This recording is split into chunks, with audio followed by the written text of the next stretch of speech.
The Architect's Revenge, a tale of triple motherhood against the backdrop of her ex-husband's empire. Drama alert, people. Before you get swept away in this amazing story of resilience and rising from the ashes, make sure to subscribe and hit that notification bell. Ava Sterling's life is about to show you that a mother doesn't just survive, she soars. Chapter 1. The Signature of Betrayal. The conference room, overlooking Park Avenue, reeked of polished mahogany and stone-cold betrayal. A slick Mont Blanc pen sat between Ava Sterling's trembling fingers. An architect on the cusp of greatness, now reduced to this. Her lawyer whispered, "All we need is your signature." Across the gleaming table, her husband, her soon-to-be ex-husband, Marcus Thorne, leaned back, adjusting the cuff of his custom-made suit. The Patek Philippe on his wrist ticked louder than her own heart. He didn't even glance at her, not once. Outside, New York City was lost in a thick November fog. The lights of Midtown blurred through the relentless drizzle. Ava's reflection in the window was a pale ghost, 6 months pregnant and clinging to the last shred of dignity she could muster. Marcus's voice cut through the silence, soft but sharp enough to draw blood. "Let's keep this clean, Ava. I have a flight to Geneva this afternoon." He didn't bother mentioning the reason. Everyone already knew. The tabloids had been buzzing about the Vogue cover model, Sienna Reed, for months. Ava pressed the pen to the paper. Her signature bled onto the white page like an open wound. A single tear landed on the ink, blurring the word, divorce. The rustle of her lawyer gathering the papers sounded like nails being hammered into a coffin. Marcus rose, sliding his custom iPhone into his pocket. "Take care," he said casually, like he was dismissing a waiter. She wanted to scream. Instead, she smiled. That practice smile people wear when they've lost everything and can't afford to completely fall apart. When the door closed behind him, she let out a shaky, silent, final exhale. The city outside didn't stop. Taxis honked. Sirens wailed. Life went on. But for Ava, time froze in that room full of contracts and ghosts. Her lawyer hesitated. "Do you need me to call a car?" Ava shook her head. "No, I'll walk." She tucked the signed documents into her worn leather tote bag, grabbed her old MacBook, and stepped out into the damp drizzle.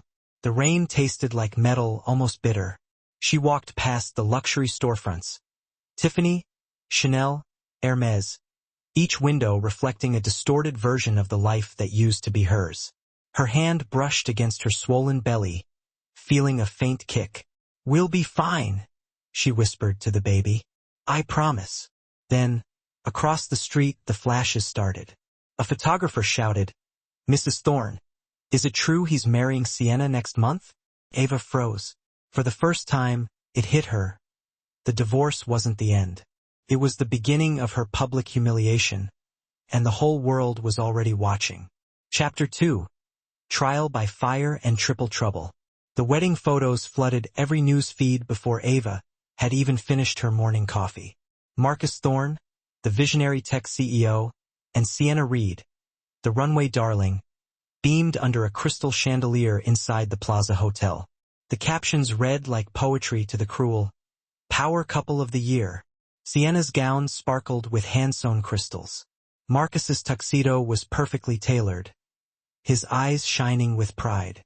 They looked like the kind of people the world worships, untouchable, brilliant, and utterly heartless. Ava sat in her tiny rented room in the East Village, wearing an oversized sweatshirt that barely covered her stomach. The glow of her old MacBook Air cast a cold light on her tired face. Every tabloid headline felt like a slap in the face. A knock on the door broke her trance.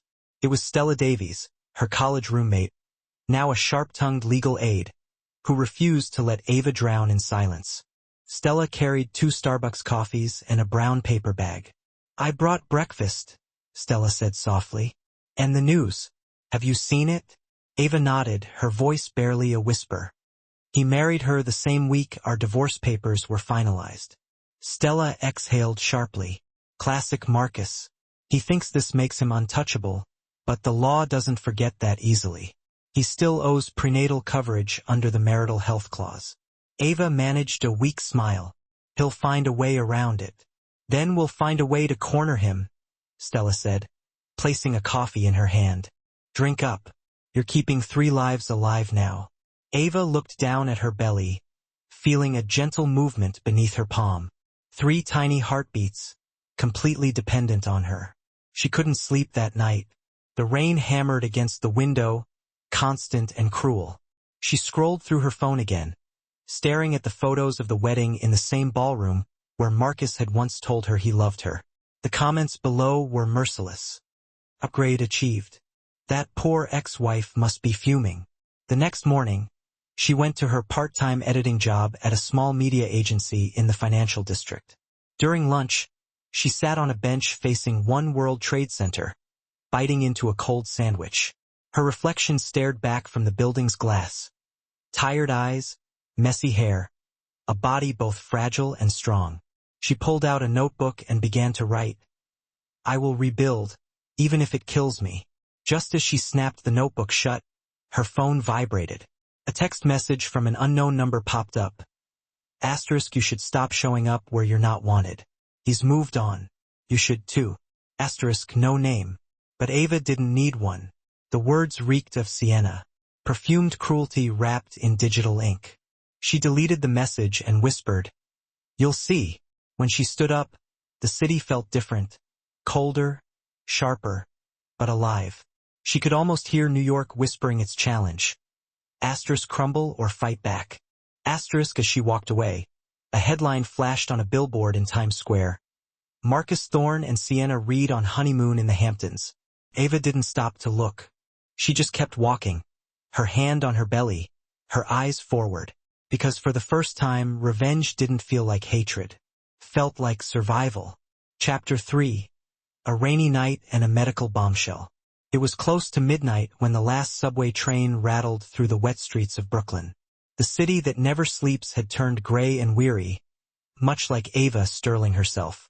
Her shift at the editing studio had run late again, and when she emerged into the rain, the neon lights reflected in the puddles like broken dreams.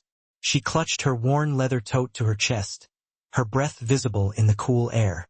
6.5 months pregnant, exhausted and alone, she was just surviving one day at a time. The train car was nearly empty. A man in a dark overcoat sat near the rear, reading something on his iPad. Ava slumped into a seat, massaging her swollen ankles. Midway across the Manhattan Bridge, the train jolted violently. A wheel hit a flat spot, and Ava's world tilted for a second. Pain tightened in her lower abdomen. Oh no, she whispered, grabbing the seat. Before she could react, the man in the overcoat was already up. He moved quickly, calm but focused. You need air, he said in a firm voice. He shrugged off his coat and knelt beside her. Breathe slow and deep. I'm Ethan Miller. His tone was professional, reassuring, someone used to taking control. The conductor stopped the train near a station. The rain was coming down harder. Ethan offered his umbrella, guiding her carefully. You shouldn't be traveling alone this late, he said as they waited for a taxi beneath a flickering lamppost. He asked no prying questions, passed no judgment on her trembling hands. He just stood there holding the umbrella over both of them, letting the rain soak his shoulders. When the taxi arrived, he helped her inside. Hospital? The driver asked. Ava nodded weakly. Ethan pulled a business card from his pocket and pressed it into her hand. If they won't admit you, call this number. Dr. Chan at New York Presbyterian. He owes me a favor. Ava blinked, confused. Why are you helping me? Ethan hesitated. Because I've seen that look before. Someone trying to hold it all together. His voice softened. No one should have to fight alone at midnight. Before she could thank him, he closed the taxi door. The rain blurred his face as the cab pulled away, leaving him standing beneath the lampost's glare, coatless and silent. At the hospital, they told her the contractions were stress-induced, false labor, but a warning. The nurse smiled kindly. You need rest, sweetheart, and someone looking out for you. Ava nodded, clutching Ethan's card. Asterisk Ethan Miller. Miller Holdings. Asterisk the name sounded familiar. A whisper from another world, one she thought she'd left behind. When she got home near dawn, the city was still wet and quiet. She placed the card on her nightstand next to her sonogram picture. 3 tiny heartbeats, 3 reasons to survive. Before drifting off, she opened her old laptop and Googled his name. The screen lit up with headlines: Ethan Miller, the solitary billionaire who disappeared after wife's death. Ava stared at the photo, his face in a tuxedo, standing next to a woman who looked like she was carved from sunlight. Her stomach churned. The man who had helped her tonight wasn't just kind. He was powerful, and fate had just linked her life to his without either of them knowing it yet. The next morning, she sat in the waiting room of the community clinic in the East Village.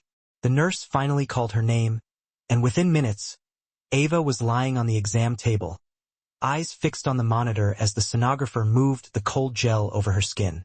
"Things look very busy in there," the woman murmured with a slight smile. "Ms. Sterling, did anyone tell you that you are expecting triplets?" The words hit her like a thunderclap. Asterisk triplets. Asterisk Ava's mouth went dry. "Yes, 3, the nurse said, adjusting the screen. 3 tiny heartbeats flickering like miniature stars. You'll need close monitoring and a lot of rest. This kind of pregnancy is high risk." Ava's pulse raced. She was already struggling to pay rent and stay healthy.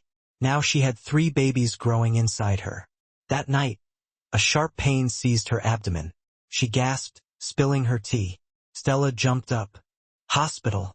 Now."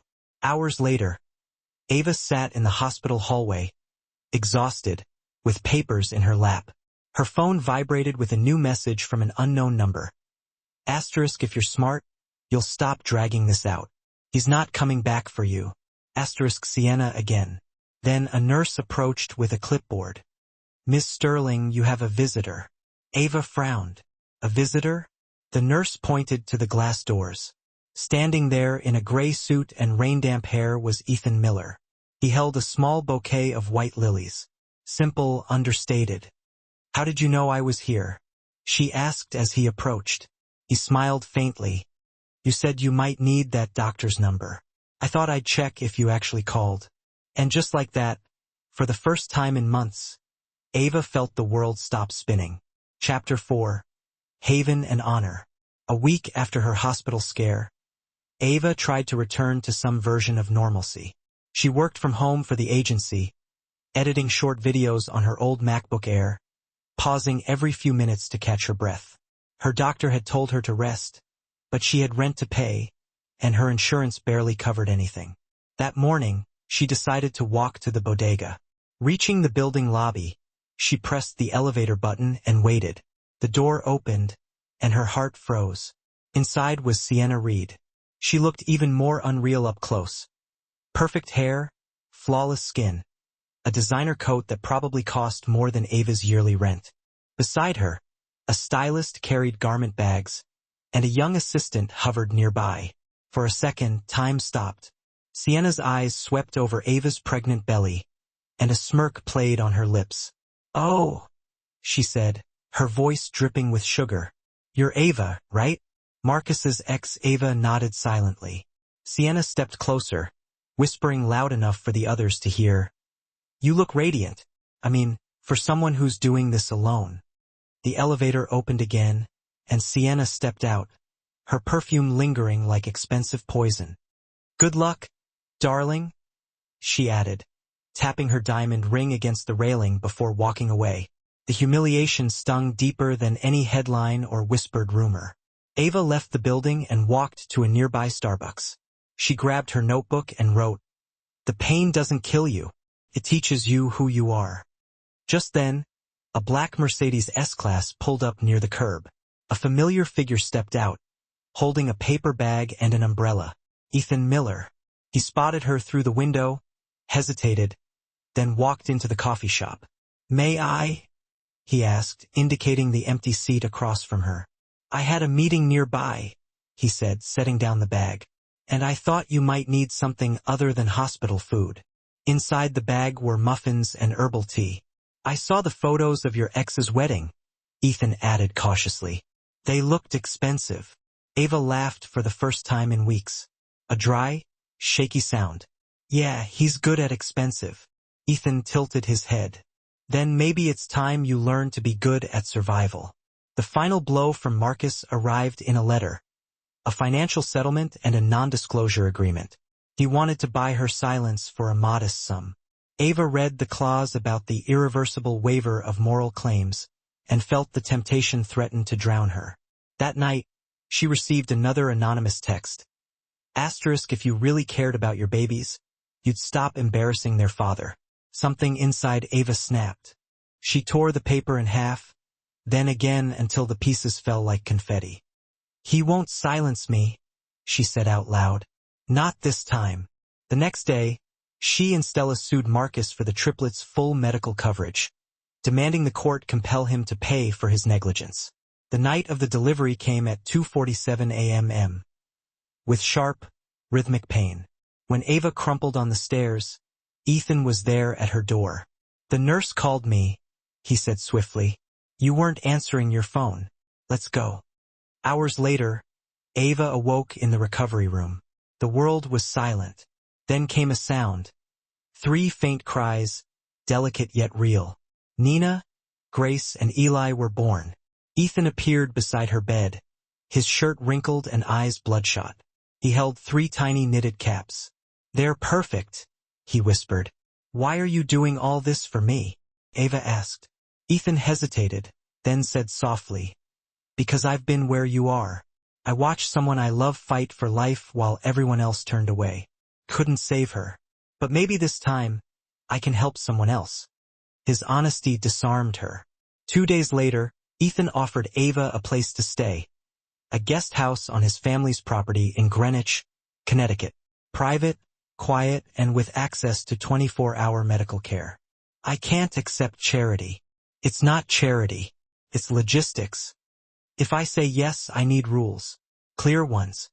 Together, they hammered them out in the hospital cafeteria. She would pay what she could when she could. She would remain independent, responsible for her professional decisions. No emotional obligations. No blurred lines. 2 days later, a black car collected her from the hospital.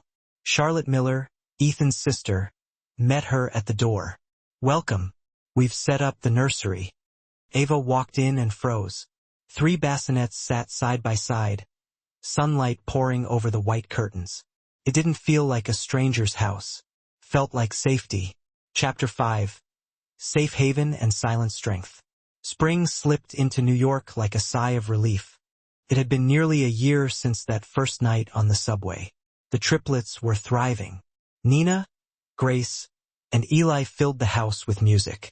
But then, the photo that set everything on fire dropped. A grainy, out-of-focus shot of a man in an overcoat holding a tiny baby outside Presbyterian Hospital.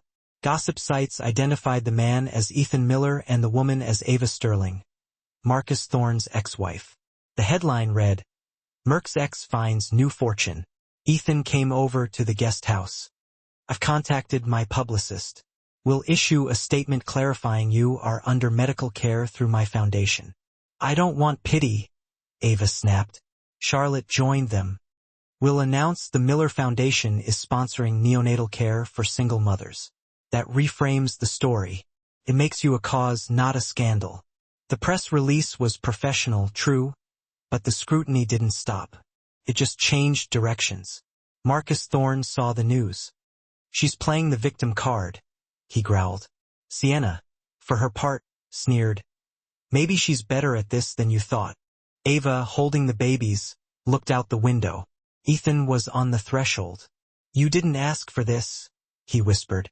But you get to choose what happens next. Months later, the Miller Foundation Gala was held. It was Ava's first public appearance.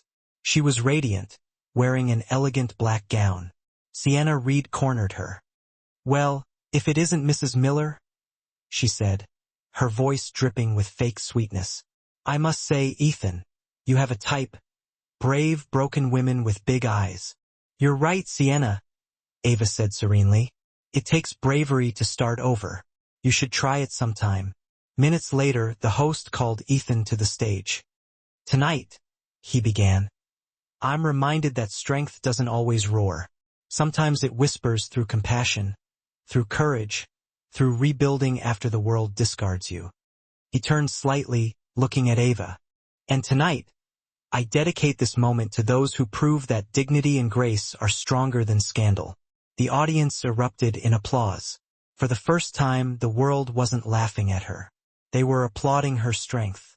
It was her quiet comeback, written one headline at a time. Chapter 6. The Final Court. The morning after the gala, the headlines were kind. But Ava's victories never came without a shadow. Marcus Thorne was suing Ava for partial custody of the triplets. He's doing it to hurt me, Ava whispered. He's never even seen them. Not once. Stella went into action. It's a publicity stunt. He's trying to generate public goodwill before his company's IPO next quarter. If he looks like a devoted father, investors trust him more. He's using our children as PR props. Yes, and we're going to make him regret it. In the courtroom, Marcus looked slick and charming. But when Stella presented the evidence, his confidence shattered. Emails showing Marcus's total lack of contact, unpaid medical bills, and most damning, a voicemail he'd left in anger months ago. You think those kids are going to change anything? They're your problem, not mine. Marcus's lawyer objected. But the damage was done. The judge ruled full custody for the mother, with limited supervised visits pending review. Stepping out of the courthouse, a reporter shouted, "Mrs. Sterling, are you denying the children their father?" Ava paused, turned, and looked straight into the camera. "I am protecting them from what their father became." That clip played for days. It was the sound of a woman refusing to be a victim. 2 months later, Marcus went even further. Ethan discovered Marcus was trying to bond his debt-ridden company to a huge Langley Holdings acquisition deal. It was a trap to wash his debt using the Miller name. He's been planning this. The gala, the charity, everything. It was a lure. He's using the Miller name to clean up his mess. Ethan and Ava acted fast. They leaked documents proving Marcus's financial fraud. At an investor dinner, Marcus's phone vibrated. The Wall Street Journal headline read, "Thorne Enterprises under investigation for financial misconduct." The color drained from his face. Ethan leaned in. "You built your empire on lies, Marcus. Consider this your eviction notice from my city." Chapter 7. Freedom. The Marcus Thorne scandal imploded. He sued Ava for defamation, claiming she had fabricated evidence. The trial was Marcus's last attempt to paint Ava as the villain. Stella presented the truth. A voice recording of Marcus was played. "She's too naive to understand numbers." The defamation suit was dismissed. A week later, the Wall Street Journal published a statement from Marcus Thorne. "I apologize to Ava Sterling Miller for my false claims and past conduct. She acted with integrity. I did not." Ava read the newspaper, folded it, and whispered, "That's the only signature of his I'll keep." A year later, Ava's life was filled with the peace she'd craved. Ethan proposed in the garden where he'd given her the lilies. Instead of a diamond, he gave her a simple platinum band engraved with the initials NGNE, Nina, Grace, and Eli. They married with only 5 guests. At the annual Miller Foundation Gala, Ava made her debut as Ethan's wife. Marcus and Sienna, whose career had tanked, confronted her. "Still making scenes, I see," Marcus said. "I am thanking you for surviving you," Ava replied, pulling out the original fraud documents. "You falsified these during our marriage. I kept them. The SEC has them now." The world never saw them interact again. Ava's documentary, The Mothers Who Stayed, premiered to critical acclaim. She became the executive producer of a Netflix series, telling stories of women who refused to break. On the triplets' 3rd birthday, Ava was in her Greenwich home by the fireplace. "You know what I want now?" she asked Ethan. "What? A foundation for single mothers? Real help. Housing, education, childcare. Something that changes lives, not just headlines. Then we'll build it together." Ava kissed him. She was no longer fighting. She was free. She and Ethan had turned pain into purpose, betrayal into love, and humiliation into a legacy. The story of Ava Sterling Miller is proof that sometimes survival is only the beginning. Chapter 8. Building the Future. 5 years after the final confrontation at the gala, Ava Sterling Miller was no longer a tabloid celebrity. She was a force for change. The documentary, The Mothers Who Stayed, had become a global phenomenon, and Ava used her platform to launch the Compass Foundation, dedicated to providing housing, legal support, and professional mentorship to single mothers.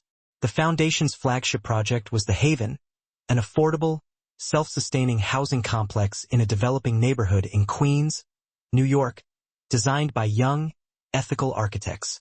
It wasn't charity. It was an investment in dignity. The morning of the groundbreaking ceremony, the excitement was palpable. The triplets, Nina, Grace, and Eli, now 8 years old, zipped around energetically, dressed in small reflective vests and hard hats.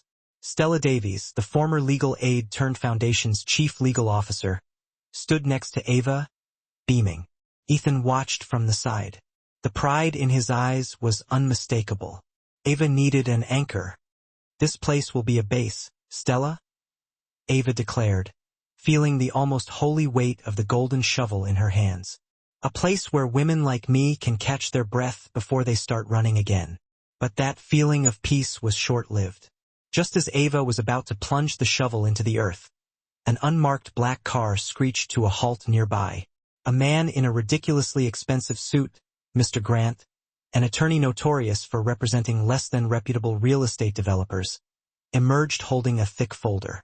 "I'm sorry, Mrs. Miller," Grant said, his voice smooth but utterly devoid of warmth. "Your project is stalled. Indefinitely." Ava frowned, confused.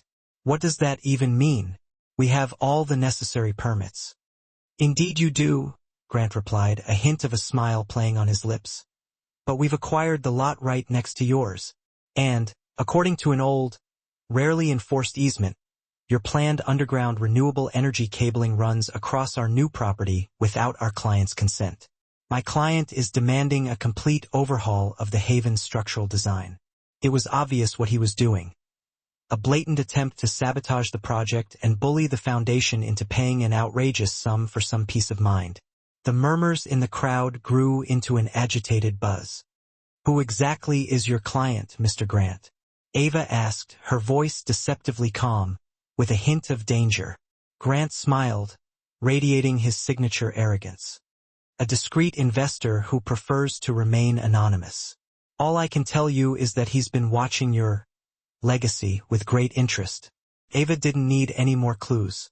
There was only one man whose resentment and hunger for control were strong enough to reach beyond the prison walls. Marcus Thorne. He might be locked up for fraud, but his connections and dirty money were still very much at his disposal.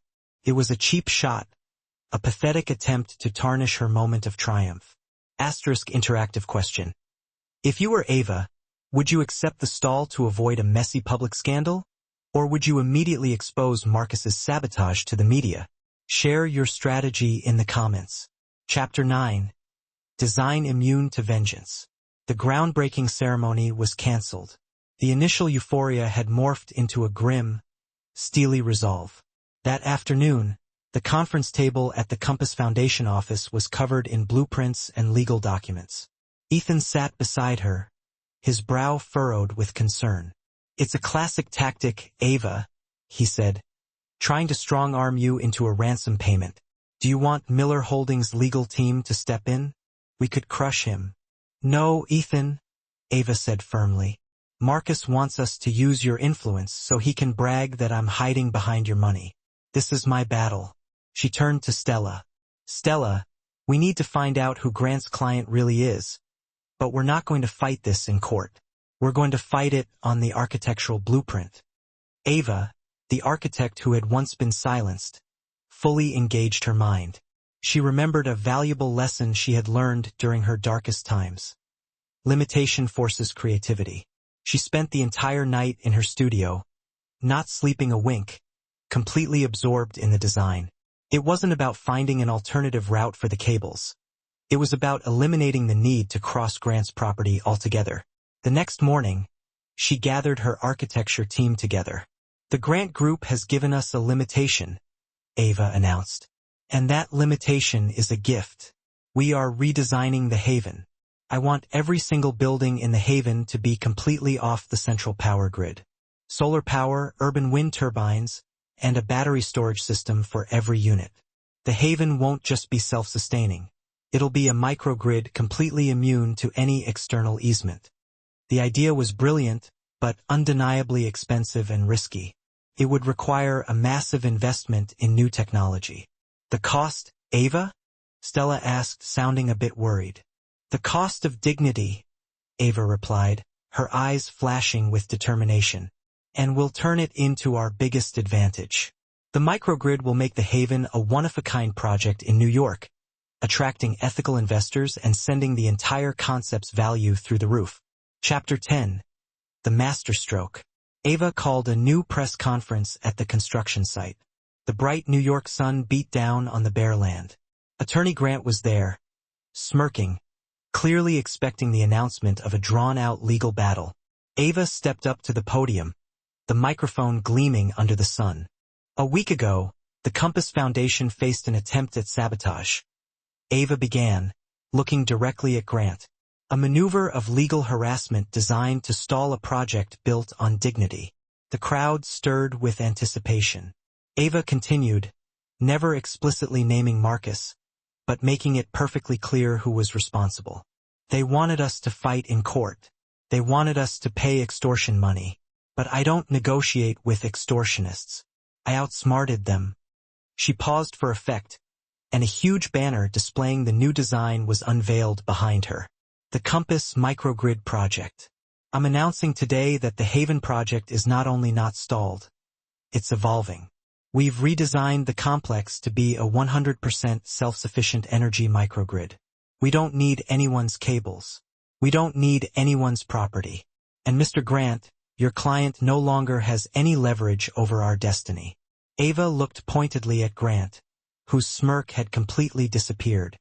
In fact, the lot your client purchased, which was supposed to block our original cabling, is now nothing more than a dead-end, obsolete piece of property with no access to the community's renewable energy benefits that we are creating. The crowd erupted in applause and cheers. Grant, defeated, turned and walked away, a perfect picture of well-deserved failure. Ava had won the battle, not with lawyers or money, but with the sheer power of her creative genius. She had transformed the poison of vengeance into the catalyst for her greatest innovation. She had proven that the only way to escape a trap is to build an entirely new reality. Conclusion and final legacy. The Compass Microgrid project was completed 3 years later. It was a triumphant achievement in sustainable architecture and a testament to human resilience. Ava was celebrated not only for her unwavering spirit, but also for her ability to innovate under immense pressure. Marcus Thorne, still behind bars, heard about his ex-wife's victory.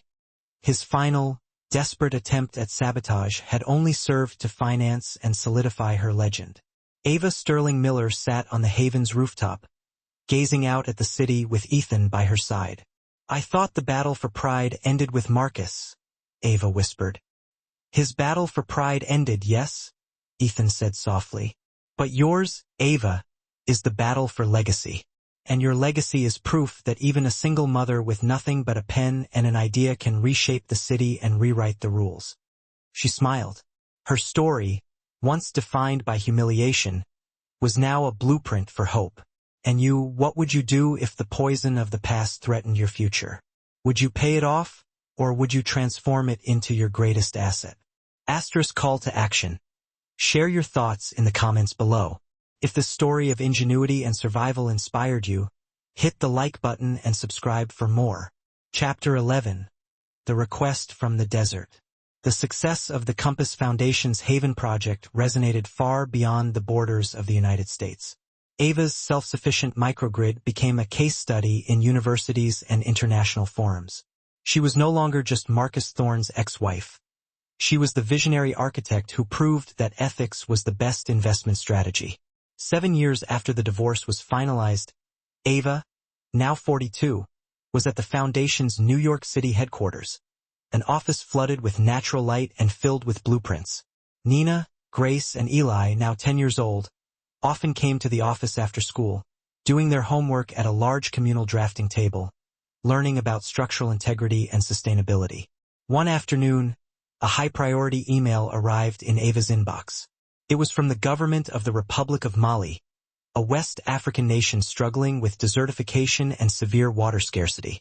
The request was ambitious and desperate. They needed the Compass Foundation to design a sustainable refugee city on the edge of the Sahara Desert, a community that could house 50,000 people displaced by climate change, completely self-sufficient in both water and energy. The project was the complete opposite of a luxurious skyscraper. It was a true test of the Foundation's core principles. Ava shared the request with Ethan and Stella. "This is the opportunity we've always wanted," Ava said, her eyes shining with excitement, "to apply the Haven's technology where it's needed most, the desert. We can utilize our solar panels and deep well water extraction technology." "The issue isn't the engineering, Ava," Ethan interrupted, his voice grave. "The issue is geopolitics. The funding is coming from a United Arab Emirates consortium. Miller Holdings has brokered deals there before. They have strict requirements, and the risk of the financing being tied to unethical interests is extremely high. The money might not be clean." Ava Stella, the Foundation's lawyer, nodded in agreement. "Also, the legal infrastructure in Mali is unstable. If we build there and the government changes, we could lose the entire investment, and even worse, compromise the community we build." Ava now faced a dilemma far more complex than personal revenge. The risk was real, but the potential humanitarian reward was immense. Interactive question. If you were Ava, would you take on a project with such high ethical and political risks, even if the humanitarian need is extreme? Or would you prioritize the Foundation's stability? Share your strategic choice in the comments. Chapter 12. The Desert Strategy and the Family Vote. Ava didn't make a snap decision. She spent a week studying the geology, the politics, and, most importantly, the financial flow originating from the Emirates. She discovered that a significant portion of the funding indeed came from a holding company with questionable ties to the water trade, whose real objective might be to control the country's subterranean water resources. "If we build the city, we give them access to those aquifers," Ava explained to Stella. "My water extraction technology would become their weapon. We cannot be complicit in water privatization." "So we decline?" Stella asked. "No," Ava said, her mind already in design mode. "We're going to do what we do best. Redesign the trap." Ava's plan was so audacious that it required the approval of Ethan and, symbolically, her children, the heart of her moral compass. Ava met with her triplets in the garden under the jasmine pergola, where she and Ethan had gotten married. She showed them the blueprints of the proposed city in Mali. "Kids, this is the most important city I will ever build," Ava said. "But the bad guys want to use our water technology for their own selfish gains. What should we do?" Nina, always the pragmatic one, spoke first. "If you don't give them the water, they won't need to come." Eli, the dreamer, looked at the drawing of the solar panels. "Mom, the sun belongs to everyone, not just them." Grace, the peacemaker, suggested, "Can we make the water but make it so they can't steal it?" The answer was right there, simple and brilliant, dictated by innocence. "You're right," Ava said, hugging them tightly. "We're not going to build a microgrid for energy. We're going to build a distributed desalination macrogrid." The plan was this. The water would not be drawn from subterranean aquifers but taken from the Atlantic Ocean and desalinated. The city would be designed not as an extraction point, but as a coastal generation line, using solar power to create portable water and pump it to inland communities in a decentralized way. The Foundation's technology would focus on production, not control. The refugee city would become a green belt of water production that defied the aquifer speculators. Ethan, listening to the idea, smiled proudly. "That's brilliant, Ava. You take away their leverage, but you give them a need. They'll have to invest because they need to show the world they're helping, but you will control the technology." The Compass Foundation accepted the project with one non-negotiable contract clause. The foundation would retain all intellectual property rights and operational control over the water infrastructure for the first 20 years. Chapter 13. The Legacy of the Dune and the Wave. The project in Mali, renamed Cloud City, was a monumental success. Ava spent the next few years traveling back and forth, dealing with the intense heat, bureaucratic red tape, and political instability with the same calm and focus she'd had in the hospital when her children were born. She designed housing using traditional sand and salt building techniques, creating an oasis that was both modern and deeply rooted in the local culture. The Dallinadora, powered by Eli's solar panels and built with Nina's geometric precision, became an engineering marvel. Grace, the peacemaker, oversaw the establishment of the schools and community centers. The legacy of the Compass Foundation was cemented in the sands of the Sahara. Ava had not just won her own personal battle. She had proven that her model of integrity could work on a global scale. As for Marcus Thorne and Sienna Reed, the rumors of their downfall were a distant echo. Marcus, after his release from prison, tried to rebuild his empire, but his name had become financial poison. Sienna, lost in the sea of social media irrelevance, couldn't find any sponsors. The real ending for Ava came on a quiet day in Connecticut. Eli, now an architecture student, showed Ava the design for a new building that incorporated the Dallinadora. "I call it the Bulwark, Mom," Eli said. "It's designed to protect the city from storms, but also from greed." Ava smiled, warmth spreading through her. Her son had understood the lesson. "Your father told me that strength whispers, Eli," Ava said, taking her son's hand. "But you and your mother have proven that sometimes the greatest strength is simply refusing to be complicit." The Compass Foundation had won the battle of water and fire.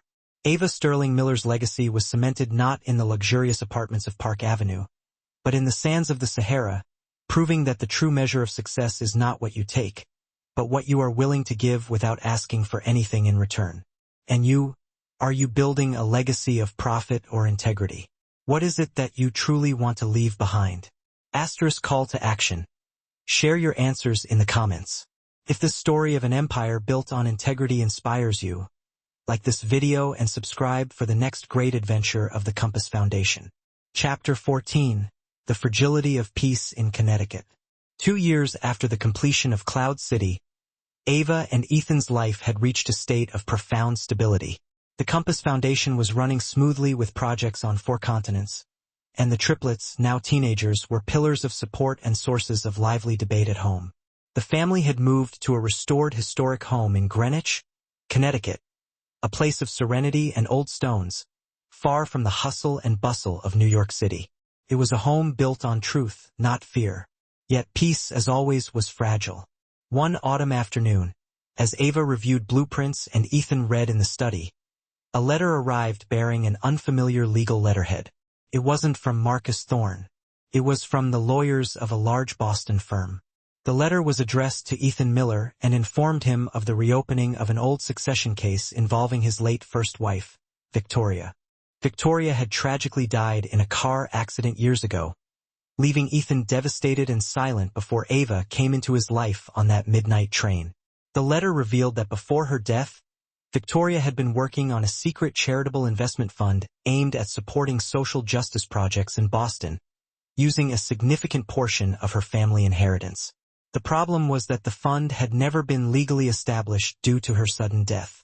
And Victoria's family, embittered by grief and distrustful of Ethan, the billionaire who was never around, was fighting to liquidate the money, claiming that Victoria was not mentally competent to make such decisions before the accident.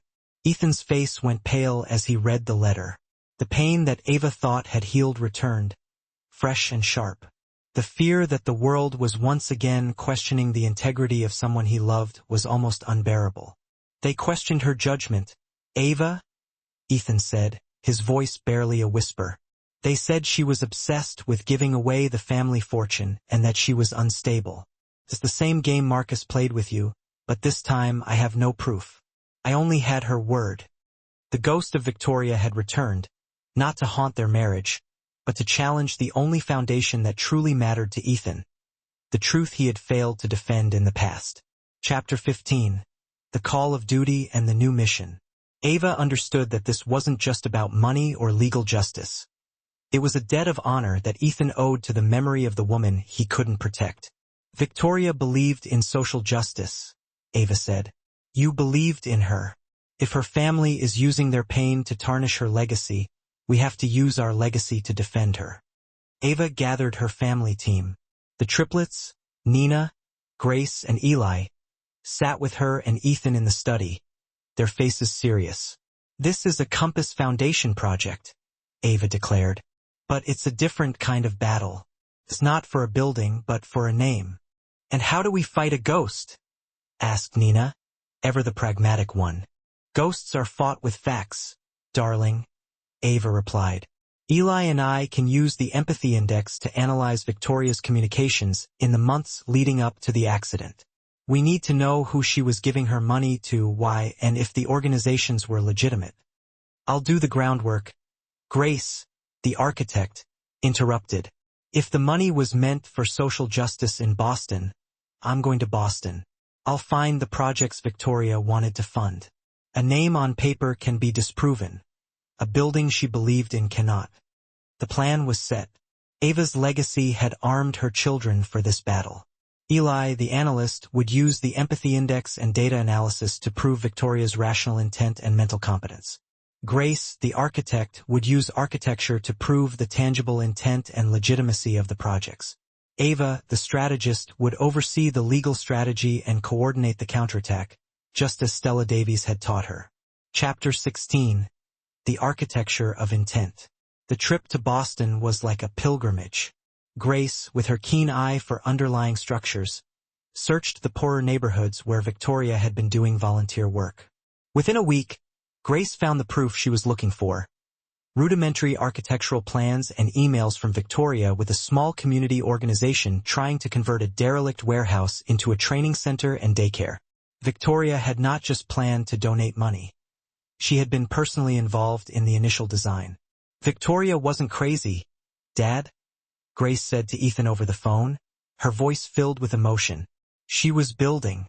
She saw the need and was addressing it with a well-thought-out plan. Simultaneously, Eli and Ava back in Connecticut found the final piece of evidence in the data. Victoria's emails with her lawyer, complete with timestamps and meticulous financial details, proving that she had finalized the trust documents just hours before the accident. Just when her family alleged she was unstable, she was making concrete plans for the future. Armed with the truth and the intent, Ava returned to the lawyers. She confronted Victoria's family's attorneys, not with Miller Holdings documents, but with the blueprints and the empathy index data. Your lawsuit is not against Ethan. It's against the legacy of your own daughter, Ava declared. We have found the proof of her mental competence, the proof of her intent, and the proof of the legitimacy of her projects. We have reconstructed the architecture of her generosity. Victoria's family, unable to refute the facts and ashamed by the exposure of their own greed, withdrew their lawsuit. Victoria's fund was released, and the money was immediately invested in the Boston Community Center and other social justice projects, just as she had intended.